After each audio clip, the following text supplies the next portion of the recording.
Please consider yourself to be under oath. Yes or no? Do you believe nicotine is not addictive? I believe nicotine is not addictive, yes.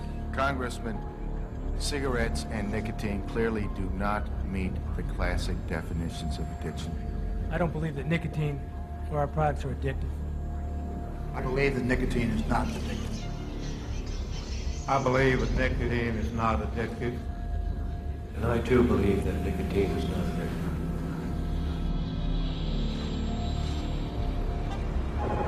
The way advertising is headed is quite simply into a world where the ad will become a substitute for the product, and all the satisfactions will be derived informationally from the ad, and the product will be merely a number in some file somewhere.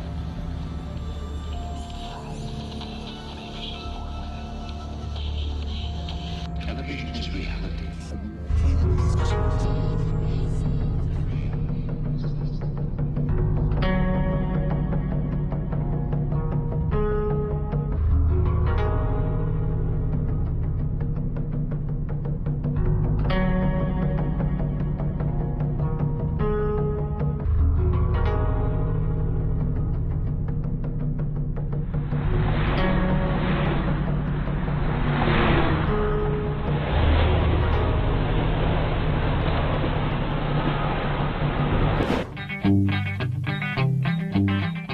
Did you know that 52% of the calories in a Big Mac come from fat?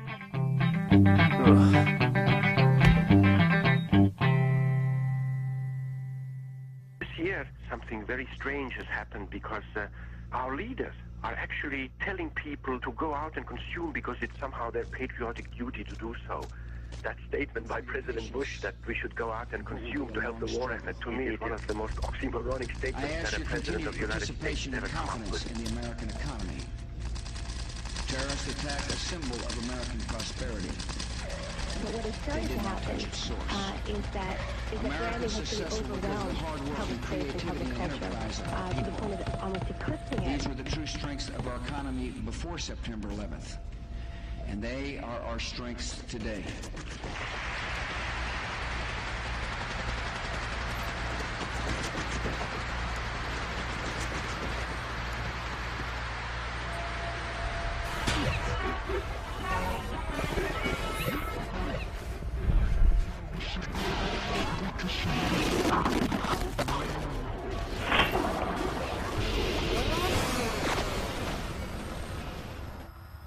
Recently, I was looking through my little black book, and I realized I didn't have too many friends. So I went out and I got some Tommy Hilfiger cologne, and I put it on, and now everybody likes me, and I have tons of friends. And then I took a look at my physique, and I noticed I was really skinny, and so I bought some Calvin Klein underwear, and now I'm buff and good-looking, and I get laid all the time.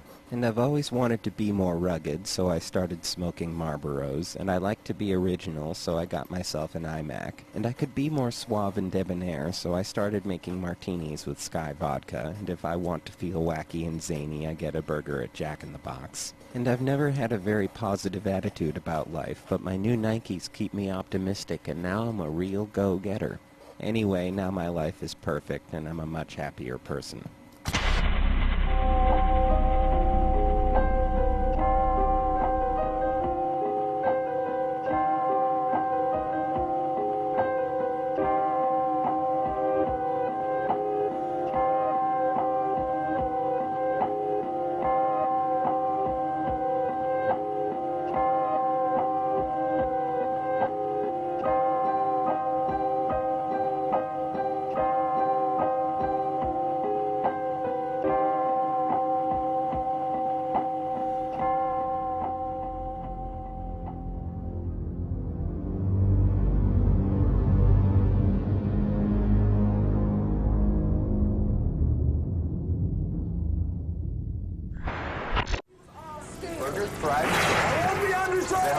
There's never been a better time to buy.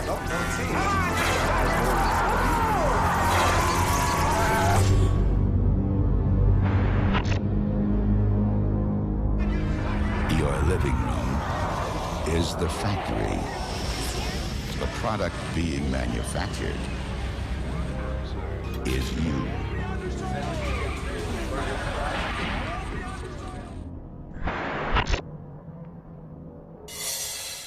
Black Friday is almost gone, but if you think everyone was in the shopping mood today, think again. There is a growing movement aimed at buying less, or as this ad points out, nothing at all. The average North American consumes 5 times more than a Mexican, 10 times more than a Chinese person, and 30 times more than a person from India. We are the most voracious consumers in the world. A world that could die because of the way we North Americans live. Give it a rest. November 26 is Buy Nothing Day. Now the group behind the ad is urging a boycott on shopping for the entire holiday season. The man behind the drive is Kalle Lawson, editor-in-chief of Adbusters magazine. He joins us live from Vancouver, British Columbia. Welcome. Yes, hi. I should point out that the ad you just saw, we were not able to buy any airtime on MTV, Fox, ABC, NBC, or CBS for that ad. Well, why do you think that is?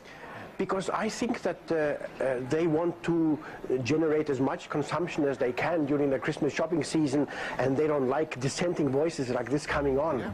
No, we make our money off of advertisements, so we want the money too. But Yes. do you really think portraying consumers as pigs is an effective way to get people to stop buying so much? Yes, I think so. This Buy Nothing Day that we started back in 1992, it's had a meteoric rise, and it is now celebrated in 65 countries around the world. So today in the United States of America, when millions of people were going and shopping like crazy, there were a few million other people around the world who didn't buy a single thing. Oh, it's so hard to believe. Kalle, I mean, Black Friday is like a tradition. People love to go out on this day and shop. We absolutely love it. Why do you want them to quit shopping? But think about it. After this very spiritual holiday of Thanksgiving, why is it that our culture is somehow then requiring us to go out the next day and max out on our credit cards and buy probably more than we need to buy? I think that what those millions of people who went shopping today, I think what they're missing is they don't quite understand the consequences of their consumption, because overconsumption has ecological consequences. You know that overconsumption is in some sense the mother of all our environmental problems. Oh, come on, environmental problems? Yes, environmental problems. Every single purchase that you make has some kind of an impact on the planet, and we, the rich 1 billion of the people on the planet, are now consuming 86% of all the goods in the global marketplace, leaving a lousy 14% for the rest of the 5 billion people on the planet, and then we wonder why it has ecological, psychological, and political consequences. I believe that overconsumption in the rich countries of the world is one of the root causes of terrorism.